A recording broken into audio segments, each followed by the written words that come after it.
স্বৈরাচার শেখ হাসিনা পালিয়ে গেলেও তার দোসররা প্রশাসন থেকে শুরু করে রাষ্ট্রের বিভিন্ন জায়গায় বসে চক্রান্ত করছে বলে মন্তব্য করেছেন বিএনপি স্থায়ী কমিটির সদস্য ডক্টর AZM জাহিদ হোসেন। তাদের প্রতিরোধে সবাইকে ঐক্যবদ্ধ থাকার আহ্বান জানান তিনি। বিএনপি স্থায়ী কমিটির আরেক সদস্য মেজর অবসরপ্রাপ্ত হাফিজউদ্দিন আহমেদ বলেন, ছাত্র জনতার হত্যাকারী দুর্বৃত্তদের সেনানিবাসে আশ্রয় দিয়ে সেনাবাহিনী বড় ভুল করেছে।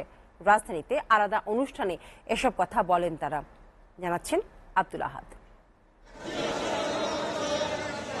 রাজধানীর চন্দ্রিমা উদ্যানে জাতীয়তাবাদী মুক্তিযোদ্ধা দলের ৩২তম প্রতিষ্ঠা বার্ষিকীতে বিএনপির প্রতিষ্ঠাতা জিয়াউর রহমানের সমাধিতে শ্রদ্ধা নিবেদন করেন দলটির স্থায়ী কমিটির সদস্য অবসরপ্রাপ্ত মেজর হাফিজউদ্দিন আহমদ। আয়নাঘরের নামে যারা মানুষ হত্যা ও গুম করেছে তারা এখনো বহাল তবিয়তে আছে। দ্রুত আয়নাঘরের স্রষ্টাদের বিরুদ্ধে ব্যবস্থা নেওয়ার দাবি জানান মেজর হাফিজ। সেনানিবাসে আশ্রয় নিয়েছে ৬২২ জন, এরা প্রত্যেকে অপরাধী। এই ৬২২ জনের মধ্যে ৪৮৭ জন পুলিশ কর্মকর্তা। এই ৪৮৭ জন পুলিশ কর্তা কেন সেনানিবাসে গিয়েছে?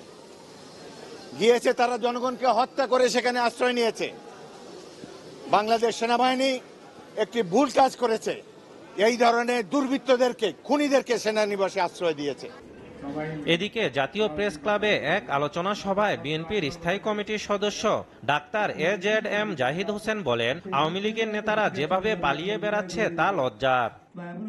অর্থাৎ আপনার কত টাকা প্রয়োজন, যে টাকা দিয়ে আপনার দাড়ি কেটে ফেলতে হয় যে কাটা রক্ষার জন্য, চুলের রং বদলাইতে হয়, তাহলে এই বেঁচে থাকা ছেলে মেয়েদের কাছে, পরিবারের কাছে, আত্মীয়দের কাছে, সমাজের কাছে আপনি যদি এরকম একটি ঘৃণিত পরিবেশ মানুষই হন, এই বেঁচে থাকার লাভ কি?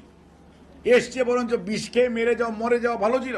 অন্তর্বর্তীকালীন সরকারকে সব ধরনের সহযোগিতার আশ্বাস দিয়ে তিনি বলেন, শেখ হাসিনার দোসররা যে কোনো সময় মাথাচাড়া দিতে পারে, তাই সবাইকে ঐক্যবদ্ধ থাকতে হবে। আমাদের দায়িত্ব আজকে যারা মাথাচাড়া দেওয়ার চেষ্টা করতেছে তাদের ২০ দাঁত ভেঙে দেওয়া। আব্দুল আহাদ, SCTV, ঢাকা।